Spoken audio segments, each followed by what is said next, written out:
Assalamualaikum warahmatullahi wabarakatuh.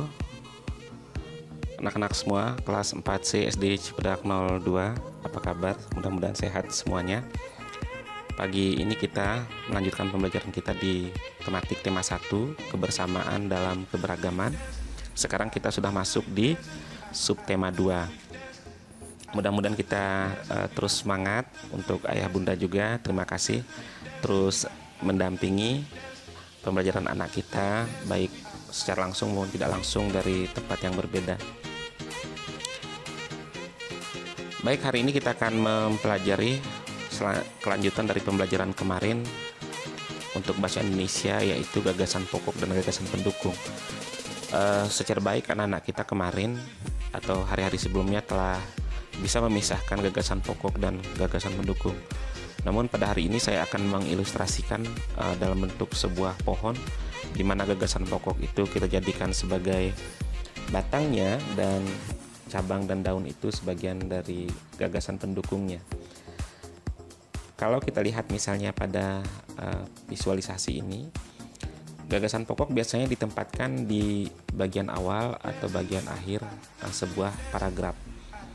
Kemudian yang paling terlihat di sana adalah gagasan pokok, karena gagasan pokok itu langsung menjadi tema utama atau topik utama dari sebuah paragraf dan bacaan.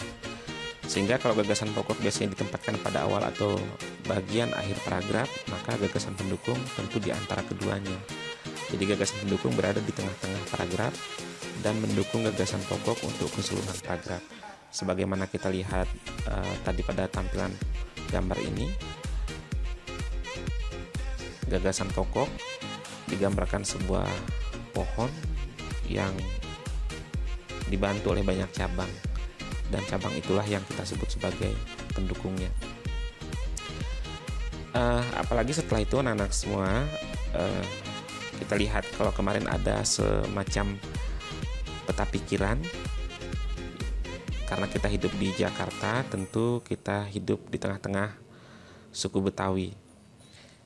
Jadi kalau kita lihat budaya Betawi itu sebagai gagasan pokok dalam sebuah paragraf, maka kira-kira kalau kita buat sebuah cerita atau tulisan, apa saja yang akan menjadi pendukungnya? Nah, tentu karena budaya itu terdiri dari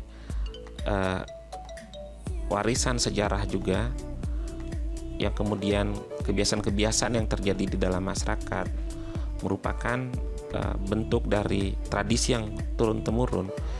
Maka di sini kita lihat kalau budaya Betawi menjadi gagasan pokok, kira-kira apa yang bisa kita jelaskan dari sana? Tentu misalnya kalau di rumah adat, ya rumah adat kebaya. Kemudian ada pakaian adat, atau ada kuliner. Kemudian ada tarian, ada nyanyian, ada jenis-jenis kebudayaan lainnya. Misalnya kalau di Jakarta kita melihat ada pawai budaya, misalnya ada lebaran Betawi, tepat di sekitar sekolah kita dalam satu kecamatan di Serengseng Sawah, yaitu di Setu Babakan. Mari kita kenali budaya Betawi itu. Tetapi keragaman budaya di Jakarta itu tidak hanya budaya Betawi. Jakarta sebagai daerah metropolitan, bahkan disebut kosmopolitan, itu dihuni oleh berbagai suku bangsa.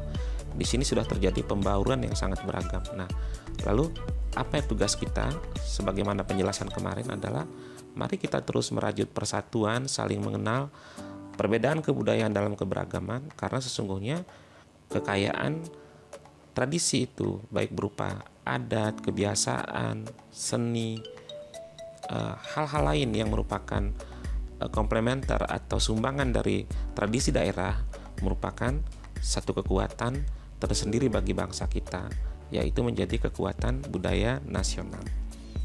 Itu sebenarnya inti dari keberagaman budaya nasional, bagaimana kita bisa hidup secara bersama-sama.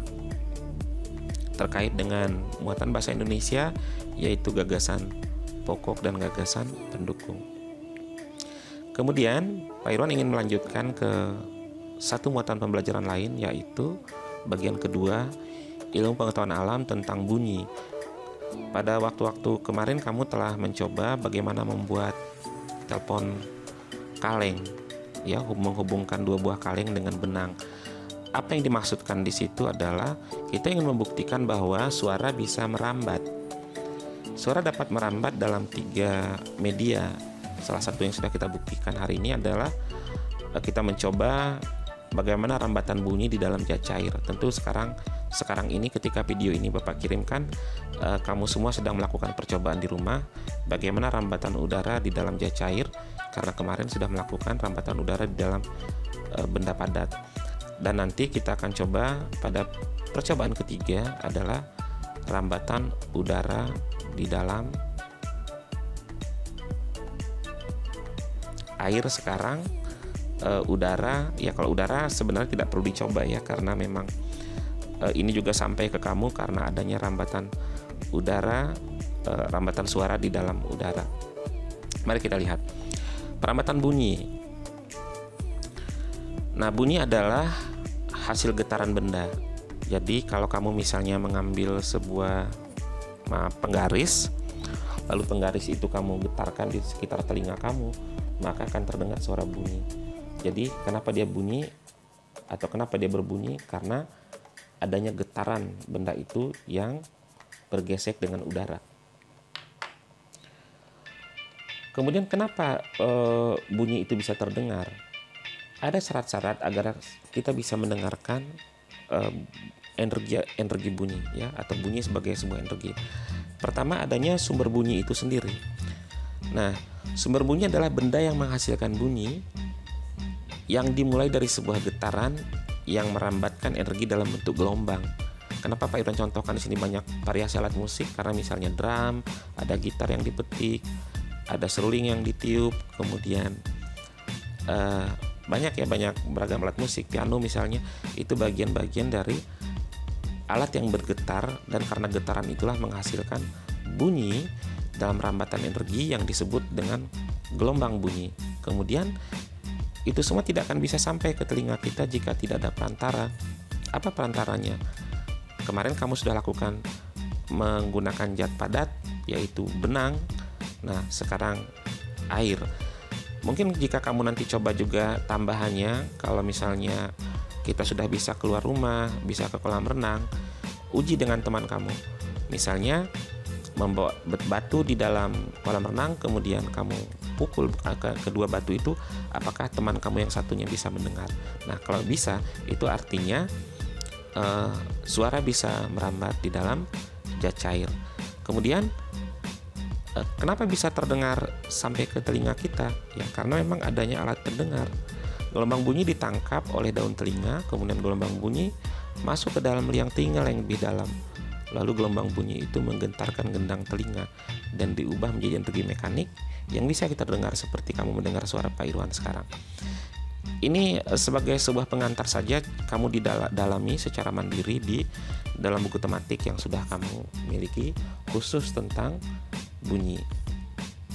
Nah, berikutnya, bunyi yang dapat didengar oleh telinga itu tidak semua, ada batasannya. Misalnya, bunyi yang dapat didengar pada frekuensi 20 sampai 20.000 Hz. Itu disebut dengan frekuensi audio. Hanya suara dalam batasan itu yang bisa didengar oleh telinga manusia. Kalau suaranya di bawah 20 Hz, kamu tidak bisa lagi dengar. Tetapi ada makhluk lain yang bisa mendengar suara seperti itu. Misalnya apa? Pak Irwan katakan misalnya, mohon maaf, anjing penjaga rumah. Jadi walaupun kamu datang mengendap-endap dengan mengangkat sendal agar tidak terdengar, itu anjing bisa mendengarkan. Padahal kita yang di dalam rumah belum tentu bisa mendengarkan. Maka suara itu disebut dengan suara dengan ukuran frekuensi di bawah 20 Hz. Tetapi ada juga suara yang di atas 20.000 Hz. Kita juga tidak bisa mendengar. Misalnya, kalau tiba-tiba ada pesawat supersonik atau ultrasonik yang melewati atap rumah kita, itu kaca-kaca bisa pecah itu. Ya, kemudian genteng bisa berterbangan. Misalnya suara ledakan bom itu di atas 20.000 Hz. Itu kalau kita dengar itu gendang telinga kita bisa rusak. Makanya kadang-kadang kalau kamu lihat ada benturan yang kuat, pesawat terjatuh misalnya dan sebagainya, itu dari telinga orang juga bisa mengeluarkan darah karena suara yang begitu tinggi, frekuensi suara yang begitu tinggi. Nah, jadi untuk ini Pak Irwan menyarankan jika kamu mendengarkan suara, misalnya itu musik atau suara dari sumber suara lainnya, itu diatur agar gendang telinga tidak rusak, walaupun itu dalam batas pendengaran kamu. Oke, itu 2 materi untuk pagi ini sebagai pengantar pembelajaran kamu mendampingi pelajaran praktek. Mudah-mudahan secara mandiri kamu bisa dalami lebih banyak. Ya, demikian yang bisa Pak Irwan sampaikan. Mari kita terus lebih giat menjadi siswa mandiri selama belajar di rumah, kreatif, cerdas, dan berkarakter. Billahi taufiq wal hidayah. Assalamualaikum warahmatullahi wabarakatuh.